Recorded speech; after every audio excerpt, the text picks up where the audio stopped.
কবিতাৰ শিৰোনাম মহামাৰী কৰোণা। কথা জোনমণি দত্ত বৰা।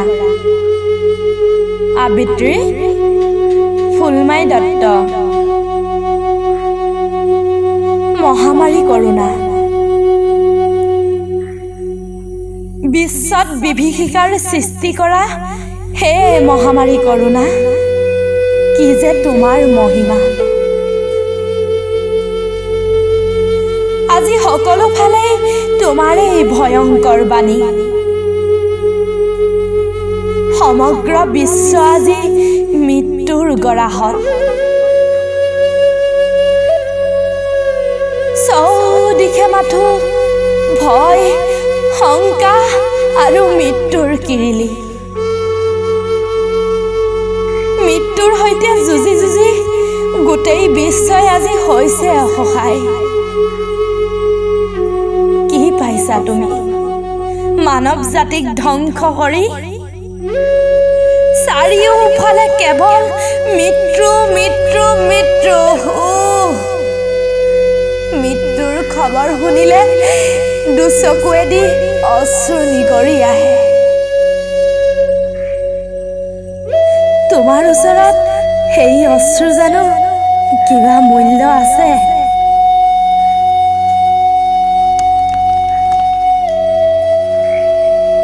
তোমাৰ মাথো এটাই লক্ষ্য, সমগ্ৰ বিশ্বকে নিঃশেষ কৰি তুমি তোমাৰ ভাইৰাছৰ ৰাজত্ব চলোৱা। কত যে কি কৰা নাই তোমাৰ পৰা পৰিত্ৰাণ পাবলৈ। সকলোৱেই সজাগ হৈছে। কিছুমানে ঘৰত থাকি নিজৰ জীৱন ৰক্ষা কৰিছে, আকৌ কিছুমানে নিজৰ জীৱনক তুচ্ছ জ্ঞান কৰি মৃত্যুৰ সৈতে যুঁজিছে। নিজৰ জীৱনক আহুকান কৰি কোনোৱে আকৌ দিনে নিশাই নিজৰ নিজৰ দায়িত্ব পালন কৰিছে। তুমি নাভাবিবা যে আমি দুৰ্বল।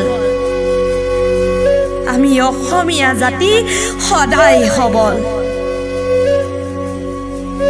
আমি সামাজিক দূৰত্ব ৰক্ষা কৰি একতাৰে তোমাৰ লগত সদায় যুঁজি যাম মৃত্যুৰ অন্তিম মুহূৰ্তলৈকে।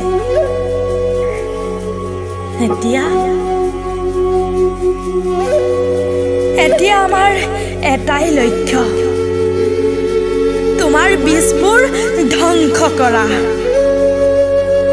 আমি আমাৰ আশা সপোনবোৰক অস্ত্ৰ হিচাপে লৈ যুঁজি যাম তোমাৰ সৈতে। আৰু এদিন যুদ্ধত জয়ী হ'ম। যুদ্ধত জয়ী হৈ সেইদিনাই গাম সফলতাৰ জয়গান, সফলতাৰ জয়গান। Subscribe now and press the bell icon. Never miss an update.